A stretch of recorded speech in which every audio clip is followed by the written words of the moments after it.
This is for leaders, and I want to talk about this concept of live resistance. In other words, the most value is created right on the front lines. Something a lot of folks don't know about me is that I taught Taekwondo martial arts for about 23 years, 5 years with an instructor where I learned martial arts, Taekwondo, another 4+ years with my own full-time school, and then another 14 years where I had a part-time school, and wildly rewarding. One of the things I noticed there is that when we'd go to competitions and I got to meet lots of instructors and like literally thousands of students, those that would work really hard, kicking and punching air and going through sparring drills, like work really hard at that, but not a lot of time actually sparring, they almost never placed in the top three in their particular bracket, virtually never. And those that spent most of the time sparring but didn't work nearly as hard would place in the top three a majority of the time. But even if they work equally hard, those that have that live resistance, they always got a better result. And no surprise, I know that sounds really obvious. And it's interesting watching some of the students over the years act like victims. They get very frustrated. I worked hard. I should be able to do this. And I see the exact same thing in business. And I think the vast majority of the value is created on the front lines with our team, with live resistance creating value.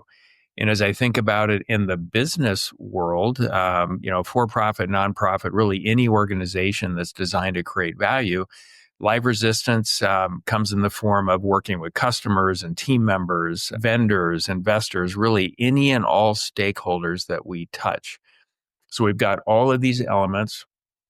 Our job as a leader, whether we're a frontline supervisor and anything in between, all the way to the CEO running the business, we have these elements that we're supposed to be optimizing, leveraging all of them in the best possible way to create the most value that we can.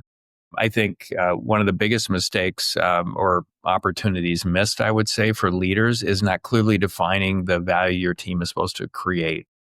As an organization, if you're the CEO, but as a team leader anywhere in the organization, really hard to get the team aligned to it.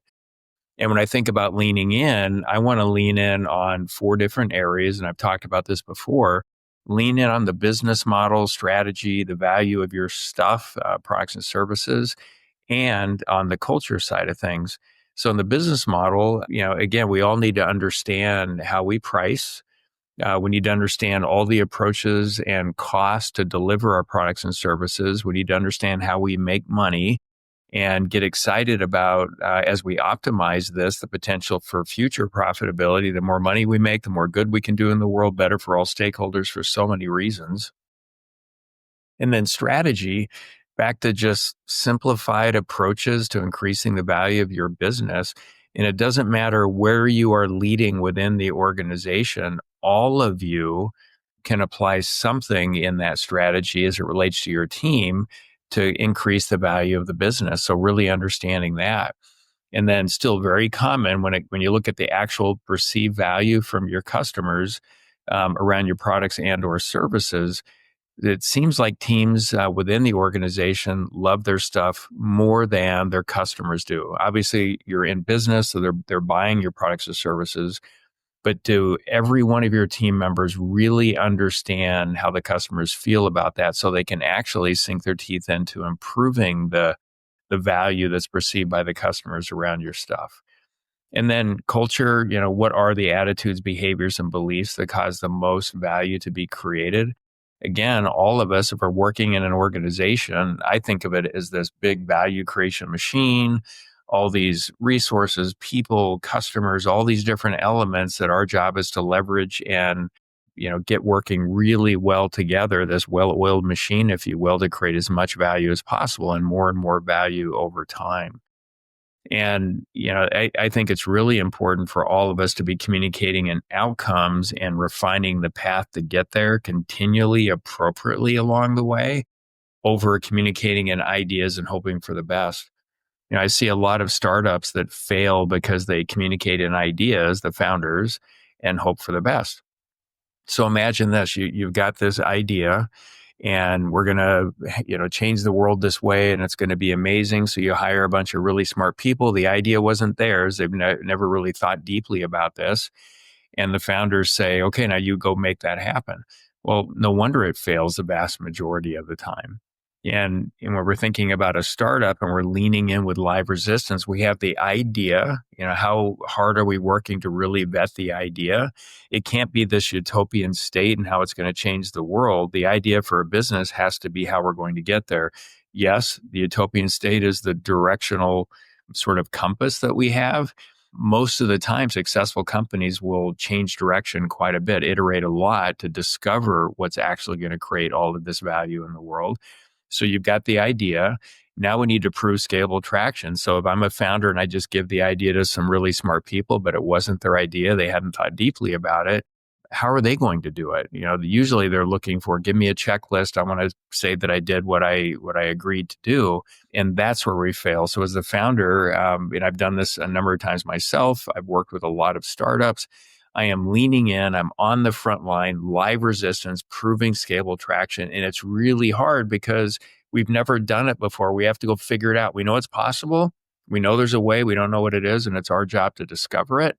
But that's the live resistance. And once we get the scalable traction, now we need to start packaging so we can scale. And that's really hard. There's a lot that goes into that. There's always things we didn't think of. And it can take a decent amount of time to actually get there.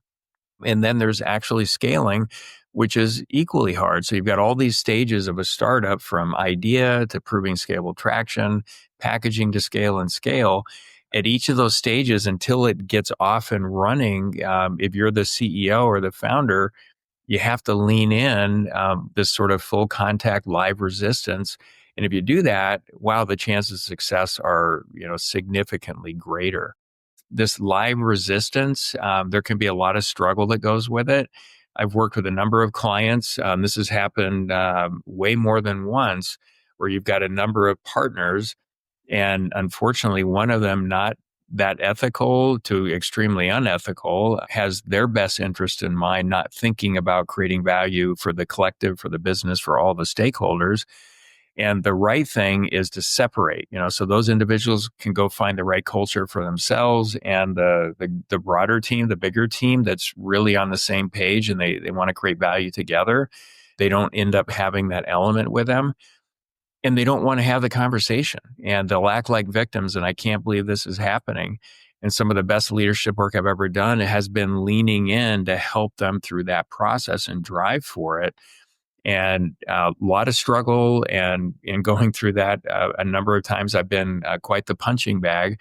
But fast forward 2, 3, 4 years, the company's worth 50 times what it was than when we started that process and separated from a founder in this example. And everybody is so thankful and so glad we went through it. But they're not willing to lean in. They just sort of step back and say, gosh, I don't want to have difficult conversations, and this shouldn't be this way and it should be that way. But the more we lean in with live resistance to create value, wow, we can really create so much more and so much faster. And whether we're a startup and we're getting it off the ground, sort of following what I'm talking about here, or we're an established company starting a new product line, if you lean in with this live resistance, with all of these elements right on the front line, you're going to create a lot more value a whole lot faster. So I guess the question here for all of us, what percentage of the time are we or are you actually spending creating value with live resistance versus just thinking about it and reading the latest business book?